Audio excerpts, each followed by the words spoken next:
और ब्रेक के बाद आप सभी दर्शकों का अन्नदाता में स्वागत है। चलिए अब रुक करते हैं अगली कड़ी की ओर।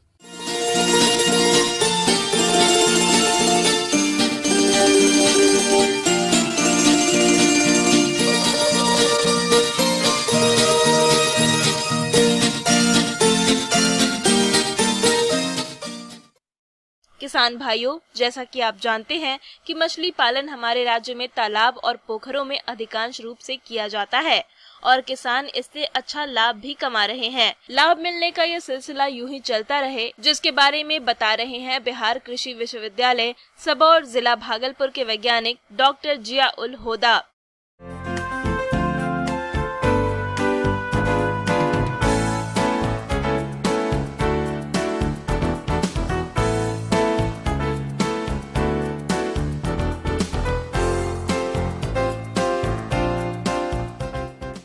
अच्छा तालाब निर्माण करके ही आप अच्छी मछली उत्पादन को प्राप्त कर सकते हैं। आप ये कोशिश करें कि मछली पालन के लिए आप ये जान लें कि मात्र 5 से 5.5 फीट पानी की आवश्यकता है पूरी मछली पालन के लिए।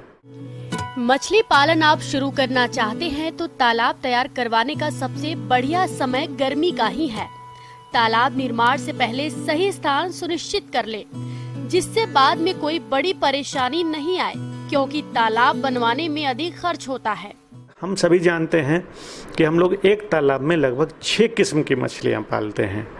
रोहू, ग्रास कार्प, कतला, सिल्वर कार्प, मिर्गल और कॉमन कार्प। और ये 6 मछलियां अलग अलग तल में रहती हैं। हम लोग जो गांव में परिवेश में हम लोग तालाब को खंदे हैं तो हम लोग एक गड्ढा बना लेते हैं। वो बिल्कुल इस तरह की प्रवृत्ति से तालाब में एक तो उत्पादन नहीं मिलता है, मछलियों को भी रेस्ट करने के लिए, जैसे कि मैंने बताया सिल्वर कार्प है, तालाब के ऊपरी सतह पर रहता है, वहीं भोजन करता है और वहीं रेस्ट करता है। हमारा जो रोहू है और ग्रास कार्प है, तालाब के मध्य सतह में भोजन करता है और वहीं रेस्ट करता है। और जो हमारी कॉमन कार्प और नैनी है, तालाब के निचले सतह पर रहती है और वहीं भोजन प्राप्त करती है। तो मछली भी एक जगह रुक करके थोड़ा रेस्ट करते हैं। तो तालाब का निर्माण 3 लेयर में होना चाहिए। हम लोग जो सीधा गड्ढा कर देते हैं वैसा नहीं होना चाहिए।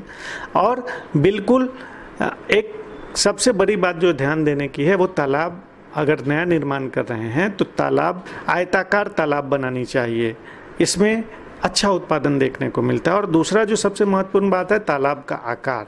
तो सर्वोत्तम होता है कि आप 1 एकड़ के तालाब में मछली पालन का करें और कम से कम आधा एकड़ का तालाब तो हो ही वहाँ पर आपको करना है। आप तालाब बनाते हैं, बिल्कुल एक शेप देते हुए कोन के आकार का जो आप देखते हैं उसको शेप देते हुए ढलान के स्तर बनाएं और उसमें भी एक 3 सीढ़ी नुमा बनाएं, जो तीनों हैं मछलियाँ वो वहाँ रेस्ट कर सके। जो तालाब का एम्बैंकमेंट है, जिसको हम लोग मेर कहते हैं, तालाब के मेर को आप अच्छा बनाएं।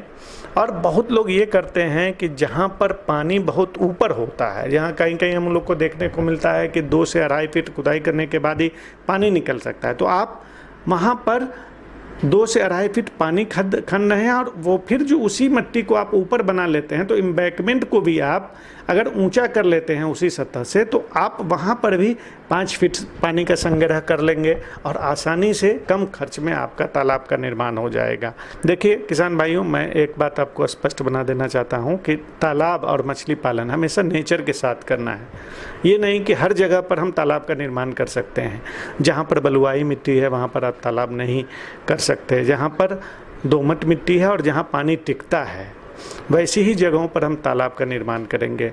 बहुत लोग आपको सलाह दे देते हैं कि हम कॉस्मेटिक बाहर से चौर से मिट्टी ला करके उसको कर लेंगे, फिर जो है हम पॉलीथीन शीट वगैरह बहुत सारा उपाय करते हैं।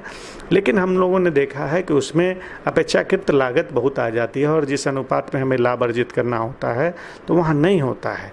तो आप ये कोशिश करें कि तालाब हमेशा वैसी जगहों का चयन करें जो तालाब के लिए अनुकूल हो। ध्यान ये देना है कि जब तालाब आप निर्माण कर रहे हैं तो तालाब की लंबाई जो का दिशा हो पूर्व और पश्चिम की तरफ हो हमेशा, क्योंकि लंबे दूरी तक उसमें ऑक्सीजन घोलेगी और मछली को उसका लाभ मिला। आपको ये कोशिश करना है कि तालाब के ऊपर कभी भी बड़े पेड़ का आप नहीं लगाएं, नहीं तो उसमें भी तालाब में एरेशन और सनलाइट की प्रॉब्लम हो जाती है, जिससे भी प्रोडक्शन पर प्रभाव पड़ता है।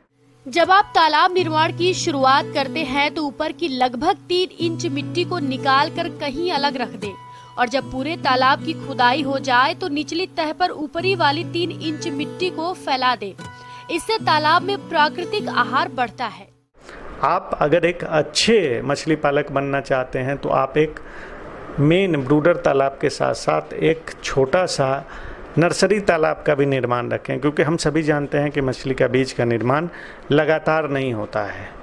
अभी मई से लेकर के जुलाई के लास्ट तक लगभग मान के चलिए कि 3 महीना मछली बीज का निर्माण होता है।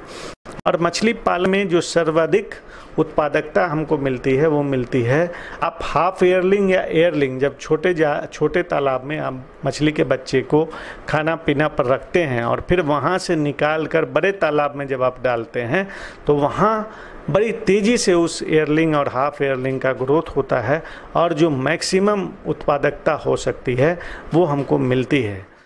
तालाब की खुदाई के बाद जून के पहले सप्ताह में 1 एकड़ एरिया में 30 से 40 किलोग्राम पत्थर चूने का प्रयोग करें।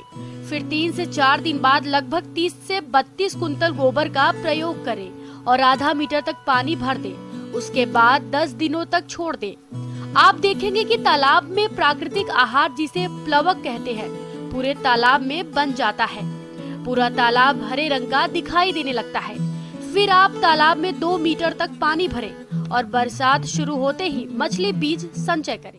और विशेष जानकारी के लिए आप शुरू करने के लिए कृषि विज्ञान केंद्र, अपने जिले के अवस्थित कृषि विज्ञान केंद्रों, जिले में या फिर राज्य में जहां भी आपके फिशरीज के एक्सपर्ट हैं, कॉलेजेस हैं, वहां से आप प्रशिक्षण प्राप्त कर इस काम को शुरू करें। आगे और भी है।